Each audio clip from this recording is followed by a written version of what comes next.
Don Ignacio Fernández Cid, presidente de la Federación Empresarial de la Dependencia, que es la patronal que une a los propietarios de las residencias de mayores en España. Muy buenas tardes. Muy buenas tardes. Don Ignacio, ¿usted sabe por qué el Gobierno se niega a dar los datos de las residencias? Pues no tenemos ni idea, pero lo que sí le aseguro es que nosotros todos los días informamos a las autoridades de las comunidades autónomas y estas los martes y los viernes vuelcan los datos al Ministerio de Sanidad. Así que los datos sí los tienen. Los datos los tiene el Gobierno, los datos los tiene además de fuente directa de las residencias y de las comunidades y se niegan a darlos. Bueno, es que de hecho no los dan. Así que me imagino que sí, claro. No los están dando porque no los quieren dar. ¿Usted sabría decirme esos datos o es imposible porque tendríamos que hablar con todas y cada una de las comunidades para que nos lo pasaran? Claro, aquí el único que tiene todos los datos es el Ministerio de Sanidad. Las comunidades autónomas solo tienen los datos de sus comunidades autónomas. La cadena SER ha publicado hoy una noticia en la que dice que ha hablado con casi todas las comunidades autónomas, excepto 4. La Rioja era una de ellas, el País Vasco era otra de esas comunidades, y da más de 17.500 ancianos muertos por COVID-19 o con síntomas compatibles en residencias geriátricos. ¿A usted qué le parece este dato? Pues terrible, pero es lo que llevamos denunciando desde el inicio de todo esto, que nos estaban abandonando. Que nosotros estábamos llamando desde los distintos centros, estábamos llamando a los hospitales de referencia y que no nos dejaban hacer derivaciones hospitalarias. Y que a continuación decíamos, por favor, danos medicación para poder tratar a estas personas en los centros. Pero nos daban medicación, pero no la buena medicación, no los retrovirales, no una medicación que se ha descubierto que era contra la malaria, que es muy eficaz en esto, la hidroxicloroquina. Esos medicamentos, determinadas áreas de sanidad no las han enviado. Eso sí, morfina y sedación nos han enviado de todo. Morfina y sedación sí, medicamentos para curar no. No, justo. Los medicamentos que han estado funcionando, porque ha ido cambiando el criterio, conforme los médicos iban conociendo más la enfermedad, pues nosotros, claro, demandábamos los medicamentos que sabíamos que estaban funcionando. En determinadas áreas sanitarias no nos los han enviado.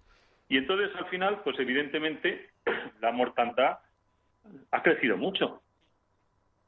Y yo me pregunto, ¿y es lo normal que las personas mayores mueran en las residencias? Pues no, lo normal es que mueran en los hospitales. Como en las casas no es normal que mueran los mayores, mueren en los hospitales. Alguien tiene una enfermedad, se deriva por urgencias y en el hospital intentan tratarlo y si lamentablemente no sale adelante, pues fallece en el hospital. Es lo normal, ¿verdad? Y teniendo en cuenta que las residencias son las casas de los mayores, pues es una continuidad más de lo mismo. Pero lamentablemente los datos después confirmarán que la mayoría de los fallecimientos en residencias se han producido en la propia residencia. Pero, don Ignacio, ¿usted cree que este dato que da la cadena SER de 17.500 mayores fallecidos en residencias, sin contar las comunidades del País Vasco, de Andalucía, de La Rioja y de Aragón, es posible? Lo digo porque, según los datos del Ministerio de Sanidad, hay 25.857 muertos en España. 17.500 en las residencias supondría que hay muchos muertos que no se han contado. ¿Usted cree que este dato que se publica hoy y que no nos da el Ministerio de Sanidad, pero, y no me importa citar a una radio de la competencia cuando hacen un trabajo tan exhaustivo, es posible que haya 20.000 ancianos que han muerto en residencias en toda España?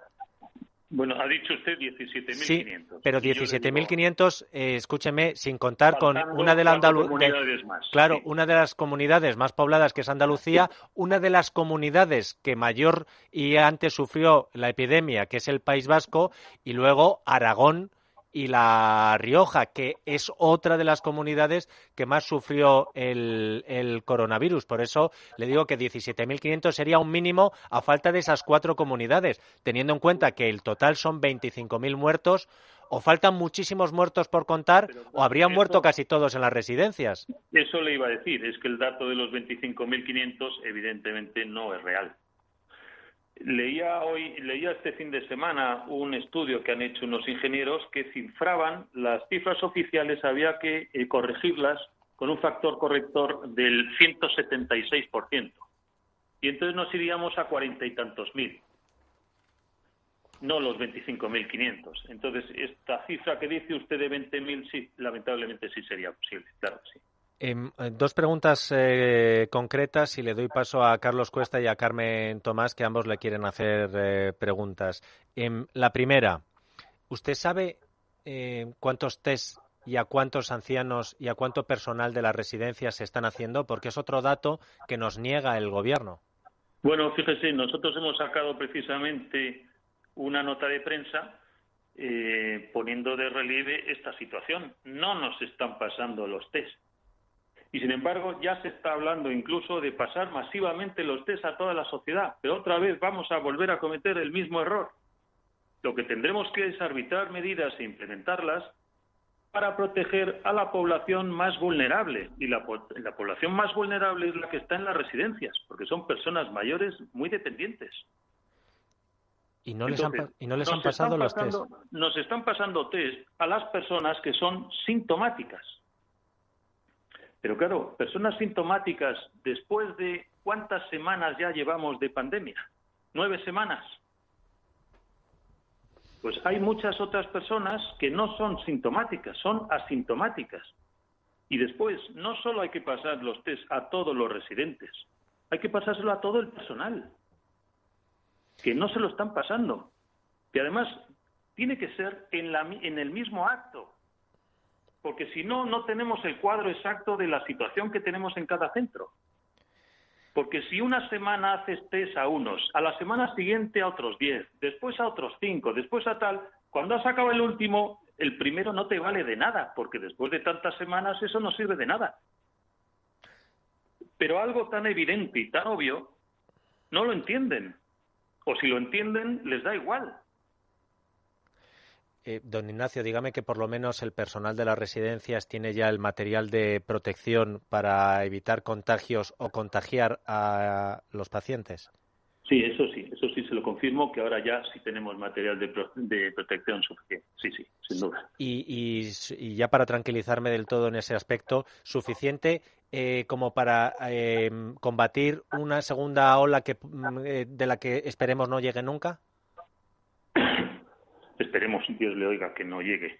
Pero dése usted cuenta además que ahora vamos a necesitar mucho más material, porque en el momento en que empiecen los mayores a salir de sus habitaciones, los mayores tienen que salir con sus propios materiales de protección. Claro. Por tanto, evidentemente vamos a seguir necesitando materiales de protección mucho tiempo, porque este virus ha venido aquí para quedarse bastante, lamentablemente. Entonces, tienen que salir de las habitaciones ya, porque es que no es que estén confinados en sus casas como estamos nosotros, no. Están confinados en las habitaciones. ¿Usted se imagina 2 meses en una habitación, en su habitación de casa? Sin ver a la familia, claro. Y encima sin ver a la familia, estaría usted desesperado. Pero además una persona mayor con una musculatura muy débil necesita deambular, necesita moverse y por supuesto necesita socializar como lo necesitamos todos, pero ellos más, porque son más vulnerables y porque en situación de dependencia uno es mucho más sensible, como es lógico, ¿no? Es terrible lo que nos está contando don Ignacio. Pero fíjese que además, después de todo esto, encima nosotros tenemos que soportar que somos los criminales, somos los que estamos actuando mal, que es totalmente injusto. Cuando un profesional sanitario se va a casa, recibe el aplauso de sus conciudadanos a las 8, eso le reanima, ¿no? Aunque ya empiezan a decir que menos aplausitos y más materiales y más soluciones. Pero imagínese una persona, un profesional, un social, que llega a su casa después de haberse pegado una paliza psicológicamente durísimo, porque esas personas que se van y que están sufriendo, esos profesionales las conocen perfectamente, de días y días, de años de relación. Y después llegas a casa y encima pones el telediario y te están culpando. ¿Culpando de qué? ¿Culpando de qué? Si estamos haciendo un trabajo impresionante con los medios que tenemos. Y ahora la solución, ¿qué es? Cambiar todo el sistema de residencias y medicalizarnos a todos. Eso es una auténtica estupidez. Si siempre hemos funcionado muy bien, pero cada uno en su epígrafe. ¿Ustedes qué hacen? Ustedes cuidan a cuidar, y ustedes qué hacen? Curan a curar. Y cuando nosotros necesitamos de la colaboración de los sanitarios, pues se deriva una persona al hospital para una prueba de diagnóstico, por ejemplo. Pero después vuelve con nosotros. Nosotros tenemos médicos, nosotros tenemos enfermeras o enfermeros, nosotros tenemos fisioterapeutas, tenemos terapeutas ocupacionales. Pero lo que no podemos jugar es a lo que no somos. Pero no debemos jugar a lo que no somos tampoco. Porque se iría a una duplicidad de recursos y no tendría sentido. Y encarecería enormemente todo el sistema. ¿Para qué? Pero el que ha fallado aquí son las autoridades sanitarias, que no nos han dejado derivar a las personas mayores a los centros. No los centros. Como también falló el sistema funerario cuando se colapsó. No fallaron las residencias, que nos gusta tener los cadáveres mezclados con las personas que están conviviendo ahí. Pues hasta ahí podíamos llegar. Don Ignacio, una última pregunta por mi parte y le doy paso a Carmen Tomás y a Carlos Cuesta. Desde mediados del mes de marzo, y estamos a 6 de mayo, el Gobierno asumió el mando de las residencias. Me gustaría saber cuántas veces ha hablado usted como presidente de la patronal de las residencias de toda España con el ministro de Sanidad o con el vicepresidente segundo, Pablo Iglesias, que asumió la responsabilidad de las residencias. Desde mediados de marzo, porque antes era responsabilidad de las comunidades autónomas. Desde mediados de marzo, ¿cuántas veces ha hablado usted con el Gobierno? Pues nunca.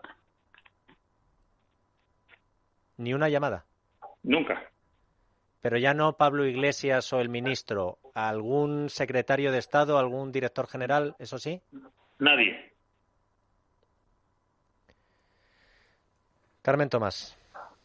Bueno, a ver si consigo reponerme de lo de la morfina, porque me he quedado helada, ¿eh? Estoy todavía con palpitaciones.